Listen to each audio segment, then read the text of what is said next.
T20 में India को मिली हार्दिक जीत। ये लाइन सिर्फ एक मजाक नहीं बल्कि पूरे मैच का सच है। नमस्कार, आप देख रहे हैं इंडिया डेली का स्पेशल शो स्पोर्ट्स डेली और मैं हूं आपके साथ जिया कौशिक। आज हम इसी पर बात करेंगे कि क्या कुछ इंडिया बनाम साउथ अफ्रीका के पहले T20 में हुआ और क्या कुछ दूसरे T20 में हो सकता है। इंडिया ने मैच तो टीम के तौर पर जीत लिया, लेकिन जिस अंदाज में हार्दिक पांड्या ने बैट और बॉल दोनों से साउथ अफ्रीका को धोया है, वो ऐसा डोमिनेशन था जिसकी आदत भारतीय क्रिकेट को वापस मिल रही है। शुरुआत में लग रहा था स्कोर 170-175 के आसपास रह जाएगा और साउथ अफ्रीका शायद कंफर्टेबल चेस करेगी, पर धीरे धीरे मैच में क्लैरिटी आने के लिए ये सिर्फ एक नॉर्मल T20 नहीं था, ये एक ऐसा गेम था जिसमें हार्दिक ने साउथ अफ्रीका को बताया कि कमबैक कैसा होता है, किसे कहते हैं असली कमबैक, दबाव कैसे तोड़ा जाता है और टीम को किन कंधों पर उठाकर आगे ले जाता है। इंडिया की जीत 101 रन से जरूर दर्ज हुई, लेकिन मैच का असली डिफरेंस सिर्फ एक आदमी था, सिर्फ एक प्लेयर, और वो थे हार्दिक पांड्या, जिनकी मौजूदगी ने मैच को एक ऐसा रंग में रंग दिया कि साउथ अफ्रीका के आखिरी ओवर्स में सिर्फ सरवाइव करने की कोशिश करती रही। इंडिया के शुरुआती बैटिंग में कुछ ज्यादा दमखम दिखा नहीं। शुभमन गिल के जल्दबाजी ने सब कुछ ऊपर नीचे कर दिया।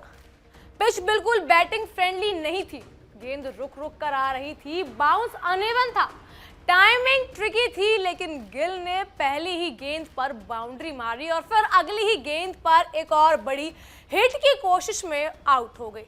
क्या ये जल्दबाजी इतनी जरूरी थी उस समय? ऐसा लग रहा था कि गिल अपने नेचुरल गेम में नहीं खेल रहे, बल्कि किसी को देख के देखने के लिए कोशिश कर रहे हैं, दिखावा कर रहे थे वहां। जैसे टीम में नए 250 रन टेम्पलेट को ब्लाइंडली फॉलो करना चाहा, पिच चाहे सपोर्ट करे या फिर ना करे। गिल सच में इन दिनों ऐसे शॉट्स खेल रहे हैं जैसे उन्हें ये साबित करना हो कि वो संजू सैमसन जितने एग्रेसिव हैं, जितने क्विक फायर और जितने एक्सप्लोसिव हो सकते हैं, लेकिन ये उनका नेचुरल स्ट्रेंथ नहीं है। जी हाँ, ऐसा लग रहा है कि अब शुभमन रहे नहीं, वो किसी को कॉपी कर रहे हैं। चोट से लौटकर पहला प्रॉपर मैच था, कंडीशंस मुश्किल थी, ऐसे में थोड़ा टाइट बैटिंग की उम्मीद की थी, लेकिन गिल ने जल्दबाजी दिखाई और रिजल्ट वही हुआ जिसका सबको डर था, अर्ली विकेट और प्रेशर पूरे टीम के ऊपर। हार्दिक पांड्या की बातें ही कुछ और है। जी हाँ, क्योंकि जब हार्दिक अपने प्योर फॉर्म में होते हैं या कहें पूरे फॉर्म में होते हैं, तो वो अकेले गेम को पूरी तरह बदल सकते हैं। जहां हार्दिक खड़े हो गए, वहां से गेम का पूरा रुख बदल सकता है, चाहे आईपीएल हो, इंटरनेशनल क्रिकेट हो या कोई भी बड़ा स्टेज हो। हार्दिक का प्रेजेंस ही एक अलग तरह का कॉन्फिडेंस देता है। उनकी बैटिंग में सिर्फ हिट्स नहीं होती, उसमें इंटेलिजेंस, फील, जजमेंट और मैच रीडिंग का रेयर टैलेंट भी नजर आता है। इस मैच में भी वही हुआ। जब पूरी टीम स्ट्रगल कर रही थी, हार्दिक ने पिच को पूरी डेप्थ में समझकर खेलना शुरू किया। बॉल रुक कर आ रही थी, ग्रिप कर रही थी, लेकिन हार्दिक ने टाइमिंग को बिल्ड किया और फिर महाराज को 2 गेंदों पर 2 छक्के जड़कर टेम्पो को पूरी तरह बदल दिया। नोकिया की 149 kph यानी नोकिया की 149 kph गेंद को स्टेप आउट करके मारा गया शॉट इस मैच का सबसे बड़ा डिफाइनिंग मोमेंट था।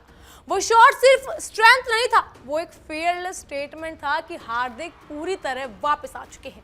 अगर हार्दिक की ये इनिंग स्कोर कार्ड से निकाल दें तो इंडिया भी नहीं बना सकती थी 160। जी हाँ, असल मैच वहीं खत्म हो जाता। सूर्य कुमार यादव का मामला इंडिया के लिए थोड़ा चिंता करने वाला जरूर है, क्योंकि उनका रेयर टैलेंट, उनका 360 डिग्री गेम और उनकी फियरलेसनेस के बावजूद इंडिया के लिए रन लंबे समय से कम निकल रहे हैं। ये थोड़ा चिंता वाला विषय जरूर है, क्योंकि सूर्य कुमार यादव इस समय कैप्टन की भूमिका निभा रहे हैं। कैप्टन बनने के बाद क्या वो प्रेशर बढ़ रहा है जिसकी वजह से वो मैच नहीं खेल पा रहे हैं ढंग से? कैप्टन बनने के बाद प्रेशर नेचुरली बढ़ जाता है। आप सिर्फ बैटर नहीं रहते, आप पूरी टीम को सिंबलाइज करते हैं, पूरी टीम को डेडिकेटेड होते हैं, पूरी टीम का कॉन्फिडेंस आपसे होता है। सूर्य ने पिकअप शॉट खेलकर आउट होना जरूरी समझा या फिर वो जल्दबाजी थी? और फिर वही सवाल उठने लगे कि क्या आईपीएल वाली फियरलेस फॉर्म इंडिया के लिए ट्रांसलेट क्यों नहीं हो रही है? सूर्य जब अपने प्राइम में होते हैं तो दुनिया का कोई भी बॉलर उनके सामने कॉन्फिडेंट नहीं होता, लेकिन जब 2-3 महीने आउट ऑफ फॉर्म रहते हैं तो उनकी एवरी शॉट में डेस्परेशन दिखती है। सूर्य को चाहिए कि थोड़ी गेंद लेकर शुरू करें, पिच को अलाउ करें कि बैटिंग स्मूथ हो, कम से कम समझें कि पिच कैसी है फिलहाल, क्योंकि हर गेंद बाउंड्री के लिए नहीं होती है।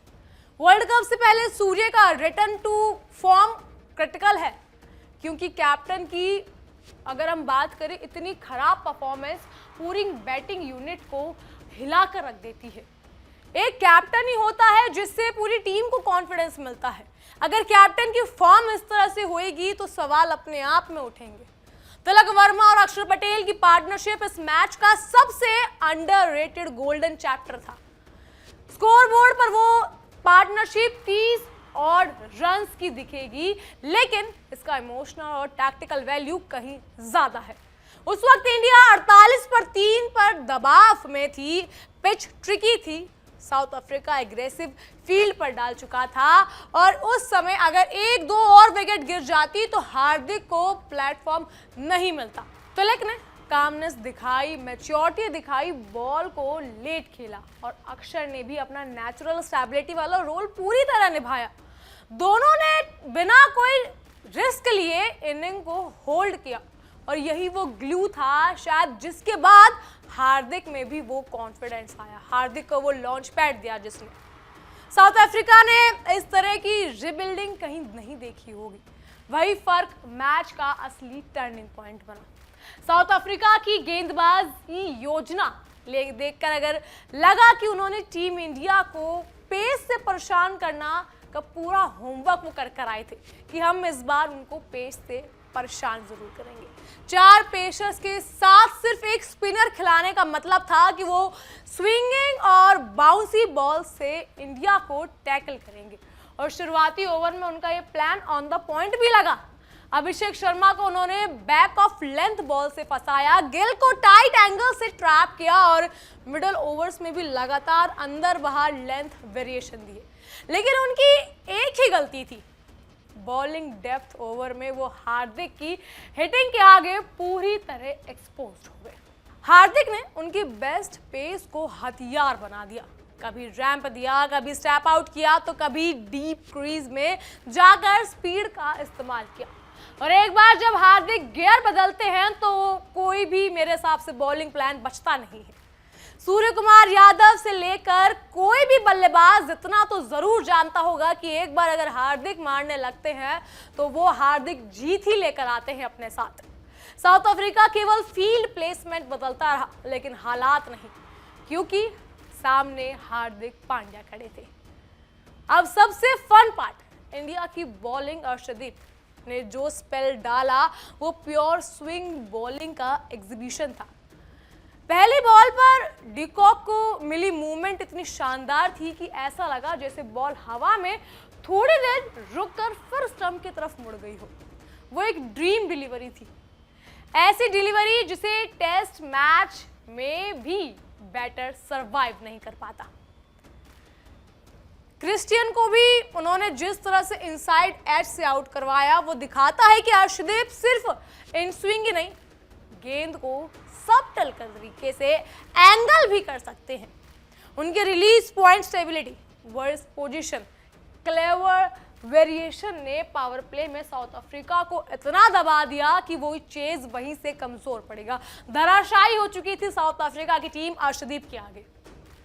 जसप्रीत बुमराह की हम बात कैसे छोड़ सकते हैं यहाँ पर। जसप्रीत बुमराह नाम लेते ही दुनिया के बैटर डिफेंस मोड में चले जाते हैं।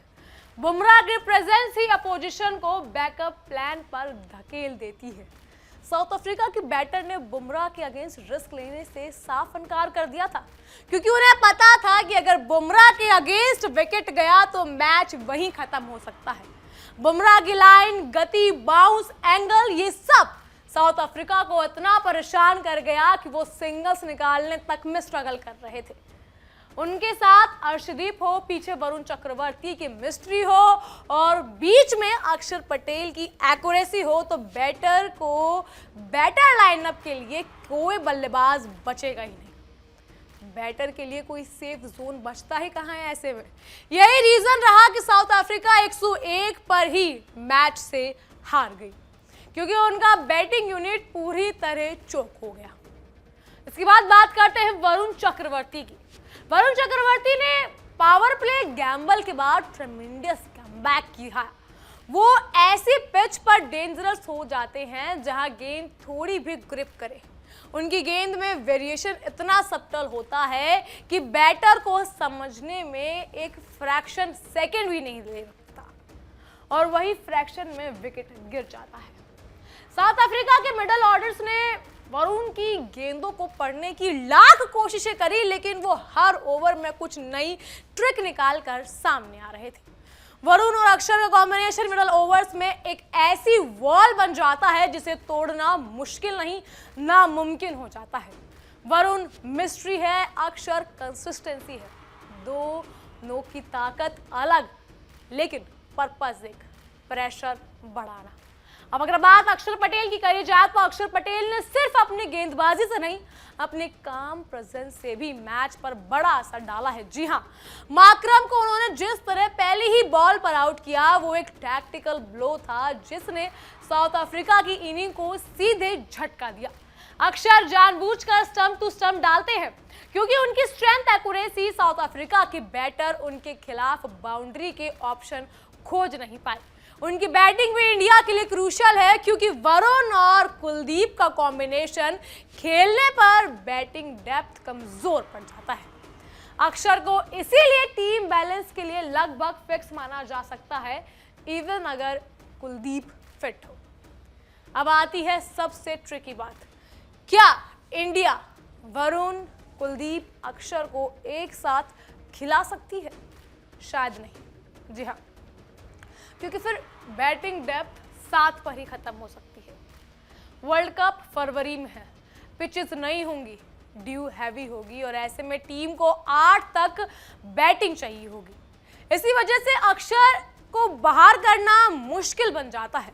वरुण विकेट टेकर है, कुलदीप भी विकेट टेकर है, लेकिन 3 स्पिनर्स प्लेइंग 11 में लग्जरी है, लग्जरी के साथ रिस्क नहीं। इसीलिए इंडिया की लॉन्ग टर्म थिंकिंग यही होगी कि अक्सर स्पिन ऑलराउंडर की जगह पर लॉक्ड रहेंगे। वरुण चक्रवर्ती मिस्ट्री स्पिनर में स्लॉट में हो सकते हैं। अच्छा, इन सब में एक जिसे कहते हैं अंडररेटेड प्लेयर रह गया। सबकी जिक्र किया हमने, सबके बारे में बात करी, लेकिन एक प्लेयर यहाँ फिर छूट गया। कौन? जितेश शर्मा। जितेश शर्मा की कीपिंग इस मैच में सबसे क्लियर और कॉन्फिडेंट परफॉर्मेंस में से एक थी। स्टैंडिंग पर मतलब स्टैंडिंग अप कीपिंग में हाफ चांसेस और फुल चांसेस बनाना हर कीपर के बस की बात नहीं होती है। जितेश ने 2 शानदार कैच लेकर ना सिर्फ मोमेंटम बदला, बल्कि बॉलर्स के कॉन्फिडेंस को डबल कर दिया। उनकी बॉडी मूवमेंट, ग्लव्स की सॉफ्टनेस और एंटीसिपेशन वर्ल्ड क्लास थी। जितेश शर्मा में कम बॉल्स पाते और उनकी क्लैरिटी बहुत हाई होती है। They know their role, they know their zone, they know their tempo. India को ऐसे ही कीपर्स की जरूरत है जो बॉलर्स को एक्स्ट्रा कुशन दे सके, कि हाँ, बॉलर्स को कॉन्फिडेंस जरूर दे सके। एक ऐसे कीपर की जरूरत है इंडिया को। साउथ अफ्रीका की बैटिंग इस पूरे मैच में बिल्कुल भी कंपोज नहीं दिखी। इंडिया ने जहां प्रेशर अब्सॉर्ब किया, वहां साउथ अफ्रीका पैनिक हो गया, डबल प्रेशर में आ गया, क्योंकि पार्टनरशिप कोई भी नहीं हुई। कोई रीबिल्ड नहीं किया, कोई क्लैरिटी नहीं थी। और जब चेज टफ होता है तो थोड़ी पेशेंस की जरूरत होती है। लेकिन साउथ अफ्रीका ने पहली गलती के बावजूद दूसरी, फिर तीसरी, फिर कोलैप्स की लाइन पकड़ ली। पिच मुश्किल थी, लेकिन इतनी मुश्किल भी नहीं थी कि 80 किस्म की स्थिति बन जाए। साउथ अफ्रीका ने गलत टेम्पो चुना और वहीं उन्हें महंगा पड़ा। दूसरे T20 को लेकर डिस्कशन में एक बात लगातार उठाई जा रही है कि अक्षर पटेल और शिवम दुबे को शायद बाहर कर उनकी जगह प्रॉपर स्पेशलिस्ट बैटर लाने चाहिए। आर्गुमेंट स्ट्रॉन्ग है, टॉप 6 में पूरे बैटर्स होंगे तो स्टार्टिंग में रिस्क टेकिंग आसान होगा।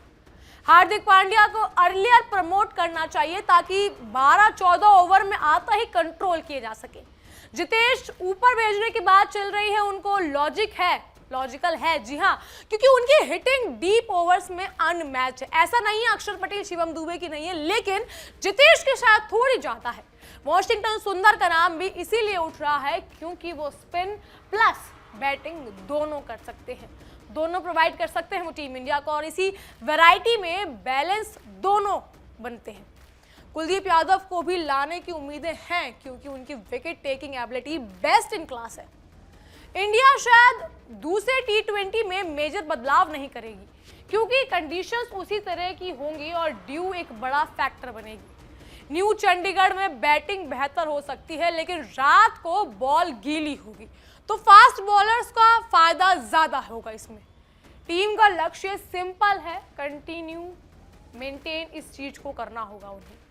शुभमन गिल को एक बड़ी पारी चाहिए होगी, सूर्य को अपने फ्लो में वापस लौटना होगा, हार्दिक को अपनी मैजिक कंसिस्टेंसी पर ज्यादा जोर देना होगा।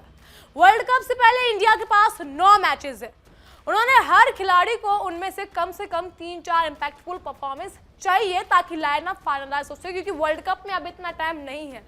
फरवरी में वर्ल्ड कप है, मैनेजमेंट भी देखेगा कि क्या हम स्क्वाड में किसको रख सकते हैं, लाइनअप किसकी तैयार कर सकते हैं। अगर आपकी इस समय फॉर्म खराब हुई तो वर्ल्ड कप की राह आपके लिए मुश्किल नहीं, बहुत ज्यादा मुश्किल हो जाएगी। इंडिया की टीम इस समय जिस रिदम में है, जिस पर्पस के साथ है, जिस कॉन्फिडेंस के साथ खेल रही है, वो सिर्फ जीतने की कोशिश नहीं करती है, वो गेम डोमिनेट करने की कोशिश चल रही है वहां पर। साउथ अफ्रीका इस मैच में कहीं भी क्लोज नहीं था, ऐसा हम कह भी नहीं सकते कि कहीं भी 0 तक या फिर हम कहीं कोई पॉसिबिलिटी नजर आ रही थी कि साउथ अफ्रीका शायद अब कम बैक कर ले, कुछ कर ले, नहीं। वो स्ट्रगल कर रहे थे एक रन के लिए, और इसका सबसे बड़ा रीजन था हार्दिक पांड्या का ऑलराउंड मास्टर क्लास और बॉलर्स का कलेक्टिव चोक होल्ड। न्यू चंडीगढ़ में इंडिया अगर यही एनर्जी लेकर उतरती है तो दूसरा मैच भी एक हाई प्रेशर लेसन बन सकता है साउथ अफ्रीका के लिए। फैंस की एक्साइटमेंट जस्टिफाइड है क्योंकि पहला T20 सिर्फ जीत नहीं था, वो हार्दिक पांड्या की जीत थी, वो इंडिया की अथॉरिटी की जीत थी और वर्ल्ड कप की तैयारी का बिग स्टेटमेंट था। इन सब पर आपका क्या कहना है हमें कमेंट सेक्शन में जरूर बताइएगा। फिलहाल के लिए इतना ही। तमाम खबरों के लिए फॉलो कीजिए इंडिया डेली को और देखते रहिए हमारी खास पेशकश स्पोर्ट्स डेली।